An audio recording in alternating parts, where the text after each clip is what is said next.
Hi friends, இன்றைக்கி நம்ம வீடியோவில் பார்க்க போகிறது பருப்பு வடை தான் பார்க்க போகிறோம். வீடியோக்குள்ளே போகிறதுக்கு முன்னாடி நம்ம சேனலை சப்ஸ்கிரைப் பண்ணிக்கோங்க, பக்கத்தில் இருக்க பெல் பண்ணி கிளிக் பண்ணிக்கோங்க, ஃப்ரெண்ட்ஸ்க்கு ஷேர் பண்ணுங்கள். வாங்க வீடியோக்குள்ளே போகலாம். பருப்பு வடை பண்ணுறதுக்கு 3 பச்சை மிளகாய் எடுத்திருக்கேன், 4-5 பூண்டு எடுத்திருக்கேன், 2 துண்டு இஞ்சி எடுத்திருக்கேன். இதெல்லாம் மிக்ஸி ஜாரில் மாற்றிக்கலாம். இஞ்சி, பூண்டு,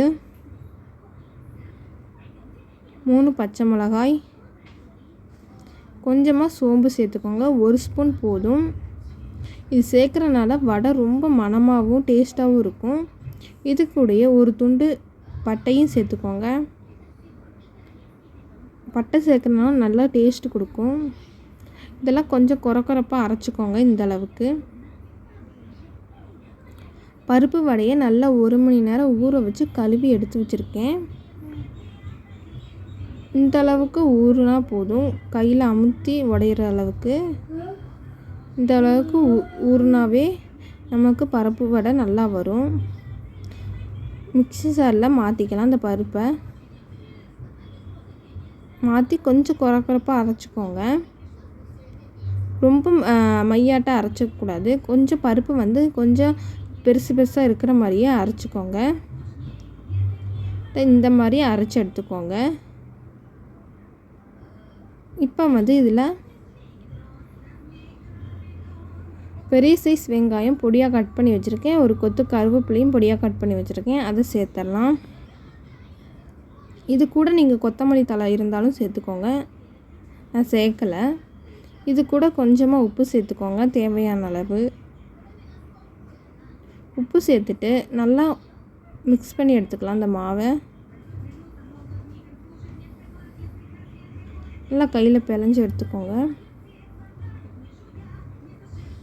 இந்த அளவுக்கு பிழைஞ்சி எடுத்தப்புறம் நல்லா கையில் உருண்டை பிடிச்சி எடுத்துக்கலாம். பாருங்கள், இந்த அளவுக்கு அரைச்சிட்டு வரணும். இந்த மாதிரி தட்டி எடுத்துக்கலாம். இப்போ இது எண்ணெயில் போட்டு பொரித்து எடுத்துக்கலாம்.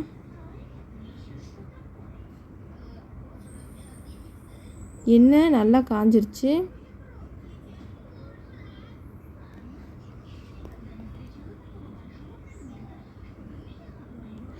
ஒரு பக்கம் வெந்தோன்னா மறுபக்கம் திருப்பி போட்டுக்கோங்க.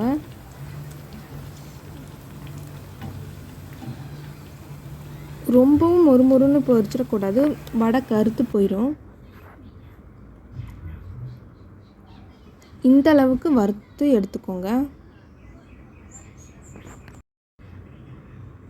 அவ்வளோதான், நம்ம பருப்பு வடை எல்லாம் பொரித்து எடுத்தாச்சு. இதே மாதிரி நீங்களும் ட்ரை பண்ணி பாருங்கள். குட்டீஸ்லேருந்து பெரியவங்க வரைக்கும் கேட்டு வாங்கி சாப்பிடுவாங்க. ஏன்னா நம்ம இதில் பச்சை மிளகாய் நம்ம பொடியை கட் பண்ணலாம், அரைச்சி தான் சேர்த்துருக்கோம். அதனால இதில் காரம் இருக்காது. குட்டீஸ்லாம் நல்லா கேட்டு வாங்கி சாப்பிடுவாங்க. இதே மாதிரி ஒரு டிஷ்ஷோட அடுத்த வீடியோவில் பார்க்கலாம். பாய். இவ்வளோ நேரம் வீடியோ பொறுமையாக பார்த்ததுக்கு நன்றி.